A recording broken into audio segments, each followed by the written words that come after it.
San Bisogno's pick is a perfect date night spot with dishes so fresh you can practically feel the breeze rolling through the olive groves. Looking for house-made pasta with a glass of good Italian red? Check out Le Virtu in South Philly. I'm Andrew Wood. I'm the chef. And I'm Francis Cradle Cretarola, and my wife and I own the restaurant. Le Virtu is a restaurant that's dedicated principally to the cuisine of Abruzzo. This was ground zero for the diaspora from part of Abruzzo, South Philadelphia, and we just wanted to bring back some of the traditions that had been, naturally fading. It's an exploration of not just the regions of Italy, but the region of Philadelphia that we're in Pennsylvania, and kind of exploring what local ingredients we have and how best we can honor the style and the method and the philosophy of Abruzzese cooking, but here using the stuff that we have on hand that's at the peak. I like the idea that people use our bar, for example, as their local. I want them to feel that this was a really great human experience. It feels important to make sure that everybody feels welcome, that everybody feels that we're not too, to use an old expression, highfalutin for everybody. I want people to feel that they can be themselves and that everybody's welcome.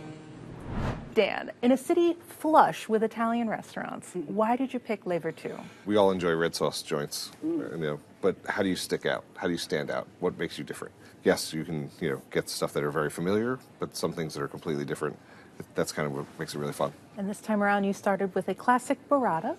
Yes, we started with the burrata. My 2-year-old son likes burrata a lot for some odd reason. I guess big balls of cheese are good for toddlers. So we started off with that, and it had golden and traditional beets. It was just a really fun dish. It was easy for him.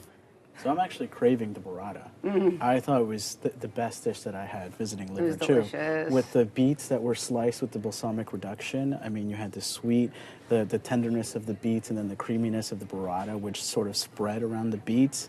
And then you had that homemade bread that was spongy, and you spread the burrata on top of it. I had to control myself with the bread. It was just, because I'm like, I really need to save room, but I want all of this. And yeah, it worked so well with the burrata. Yeah, I'm craving it, and I would go back just for the burrata. It was delicious. Oh, tell me more about this bread, though, because bread really sets the tone of any meal. Yeah, so they start off with a bread basket, and it has a traditional, almost like a country white loaf, and then they do their own focaccia as well. So you get a little bit of best of both worlds in the same at the beginning of the meal. And like saving the bread for the stuff that comes out so you can dip it. Not the easiest thing to do. It's not, especially with the olive oil that they bring out, and it's just like, oh my God, it's just like the best. Setting the tone with that bread and olive oil really does set them apart. Irvin, how was the affettati misti? It was a wonderful appetizer dish. It was served in this giant sort of wood board with different house meats and this sort of pickled onion and veggies in the middle that, you took the bread, the focaccia, and the other sort of white bread that Dan described, and you mixed it with the veggies and the hot salami that was on the platter, which was just mouth-watering.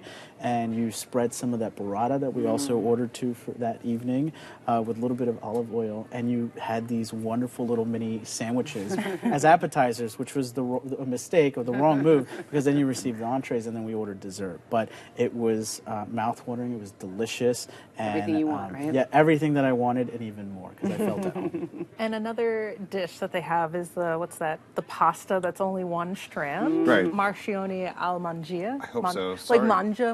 Sure. Well, it makes sense because it's the one strand of pasta. Yes, it's the dish of the house, and just the new preparation with the goat ragu is really, really fun, and the original recipe with the pecorino sauce is still available off menu. I had the pollo, which was al horno, I think, or baked. It was this chicken. It was one leg, but it was roasted.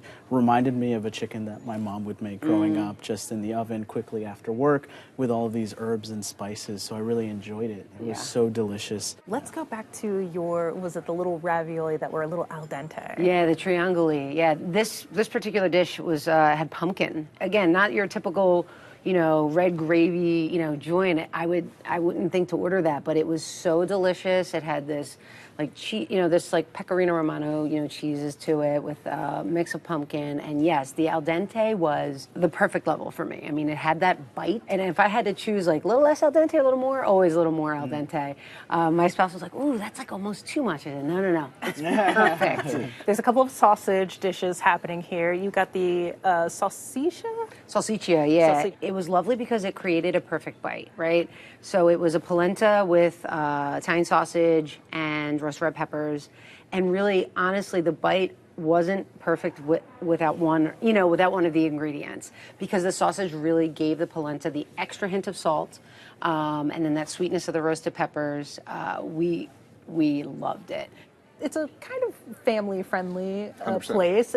This last time, the servers called your son a regular. Yes. Little man decided to walk inside to say hello to Kathy, who's one of the two owners. Oh, that's so cute. As he walked back out, he followed her to greet a table, and the other guests were coming in. We were like, "Are you our host?" He's like, "Oh, he's not the host, but Tom is a regular." And I was like, maybe he'll be a host someday. Dad got a little misty. Oh, and you got a chance to eat outside. Yes, it was. So we went on Sunday, and they did have a portion of their enormous garden open, which was wonderful. It was covered. 3 of the 5 lots that they own are outdoor. Nice. So, as the year progresses, there are more tables outside, and there was, lots of advantage to that space. And they do other events there, and very dynamic space on top of a dynamic menu. It's a really beautiful courtyard. There's like a mural and some greenery, and yeah. Yeah, it's a pretty special place. And you got an old-fashioned? I did. An old-fashioned and an Americano that we sort of shared. You didn't mix together. No, we didn't mix. But it was interesting. You really only need to order one. I'll warn you now, because they are packed with flavor and alcohol. And so it was interesting. It was these 2 bitter drinks that contrasted with like the fattiness of the meal and the sweetness of like the olive oil with the bread. And so they were really great choices that were actually recommended to us by the waiter. It's so interesting. Like, I wouldn't have thought of that. I immediately just go to wine, at an Italian place, but I wouldn't have thought of that. That's good to know. Yeah, it had these really interesting flavors. I don't know if I'm pronouncing it right, Campari or something. Campari, yeah. Something that I haven't really tried in a drink. It was like an orange mix or liquor with Campari and something. Nice. Yeah, it was really It's a good. take on a Negroni. Okay, is that what it was doing? Oh, and you got a Negroni. The great words of the Mr. Tony Bourdain. Have a Negroni or maybe have 2. Just one with the kids, but always start with a Negroni there. It's just kind of a place starter, kind of like our go-to beverage in there. And sometimes we'll move to wine. They were actually one of the first restaurants to serve draft wine in the city. So they have really interesting by the glass there as well. You had some wine. Yeah, I had the Montepulciano. It paired perfectly with everything. My spouse doesn't drink, so I was just having the one, and I really, was hopeful for a really just perfect house glass of red, and it really delivered. In terms of desserts, a tiramisu is classic. Oh, yeah. I had no room. None. I was stuffed, but I was like, all right, listen. I was like, I imagine you guys make your tiramisu. And the waiter was like, of course. Like, he couldn't believe I asked, and I was like, Where I'm sorry, would we it's get my it? first time. The Acme down the street. Yes. And I was like, of course. And so I was like, please pack it to go. And so, yes, I was able to have a bite of it later, and I could not believe how light and fluffy it was. I mean, it had that beautiful espresso flavor, that creaminess, those lady fingers, down at the bottom. But it was the lightest, most delicious tiramisu I've had, because it usually sometimes it could just weigh it down, and it was the perfect end to a meal. Well, Dan, this was your pick. Sum it up for us. Going to Virtu is a really great opportunity to taste Abruzzese food and really feel home with people who can eventually become family to you. And Joanne, what's your final thought? Yeah, I loved the mix of old school and new school South Philly in the vibe. Like there was, neighborhood people, but then there was people on dates who, don't live right there. And yeah, just that regional Abruzzese cuisine that you don't always get in every run-of-the-mill Italian restaurant. Beautiful date night. And Irvin, what's the big takeaway? It was a beautiful night. I'm kind of tired of Italian food, from South Jersey and Philadelphia.